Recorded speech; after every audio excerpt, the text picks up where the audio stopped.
Did you see the report of the boy that couldn't even walk? He was 4. He was in leg braces. He couldn't walk more than just a few feet.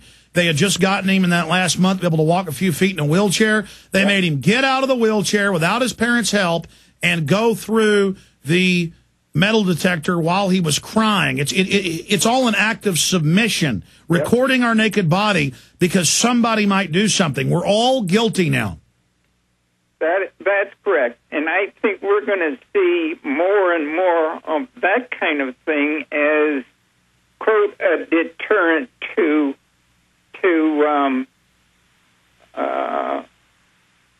terrorism, and it's only going to take more and more of the freedom from us. And they're doing that gradually, and they're also doing that in terms of taking our financial freedoms away from us. Yeah, let's talk about that, because they're raising taxes on every level. Police have been caught with quotas that are illegal all over the country. And they're just building up this police state to forcibly extract this from us. And I agree with you. Regardless of whether terror in each case is real or staged or not, it's being focused on the average free person as a pretext to take our rights, as the Homeland Security document showed last year. Wayne Paul, stay with us.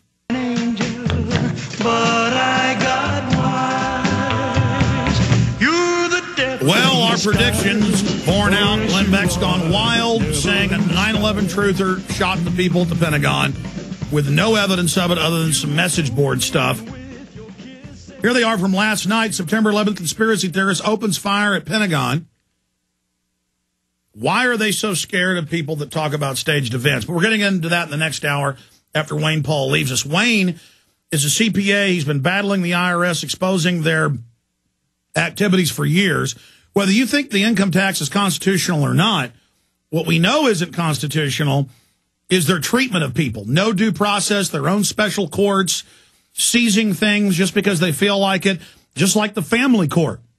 We know they violate the Constitution and Bill of Rights every day. We know they drive people into suicide, into desperation. Most people that own businesses can't pay all these taxes or they'd go under.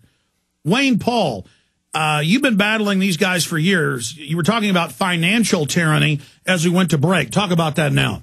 Well, one of the quick things I would like to point out is that last year, the government, in their infinite wisdom, decreased the withholding tax tables that employers had to withhold money from the employees to send to the government. And they said, here, we're going to give you a break. The problem with that is they never changed the tax rate for the year as it relates to the tax return. So now we're filing tax returns for the year 2009, and guess what? Many, many more people owe taxes this year, where in prior years they either broke even or got a few dollars back. So they deceived the people during the years, saying they were going to give them a benefit, but oops, they forgot to change the tax rate tables. And guess what? We have to pay for it now. So is it true that they're going to charge? Is it true they're going to try to charge penalties and interest if people don't have the money? Oh, absolutely. After April 15th, penalty and interest accrues. And most people who work at McDonald's or in an auto repair shop or, you know, for minimum or medium wage, they don't even understand the system. It's just taken out. So a year or two from now, they're going to get hit with a big tax bill with masses of interest saying you didn't pay your tax.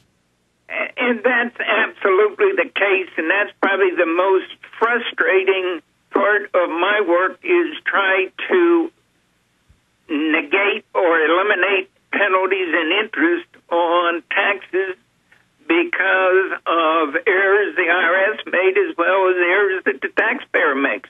They're not very willing to ever amend or adjust penalties and interest.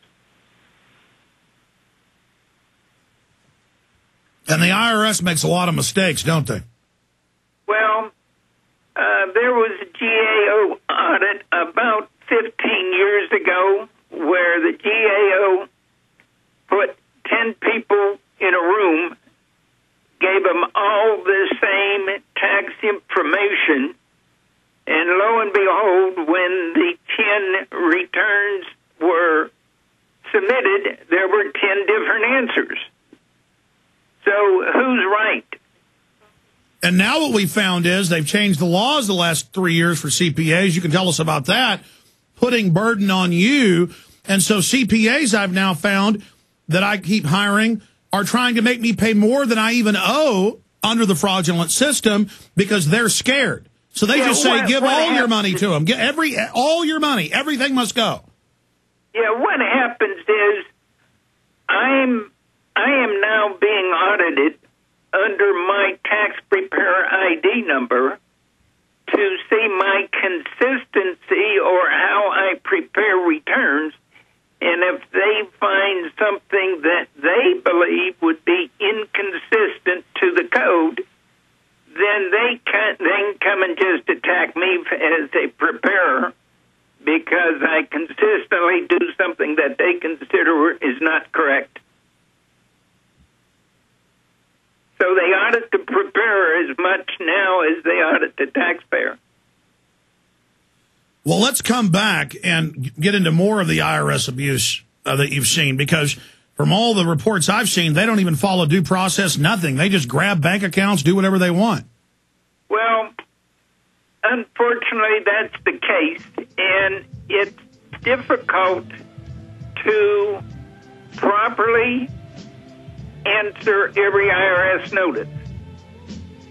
The majority, GAO stated about 6 or 8 years ago that probably 80% of IRS notices that are sent to people are incorrect notice. Absolutely, 80%, but they don't care. Stay there.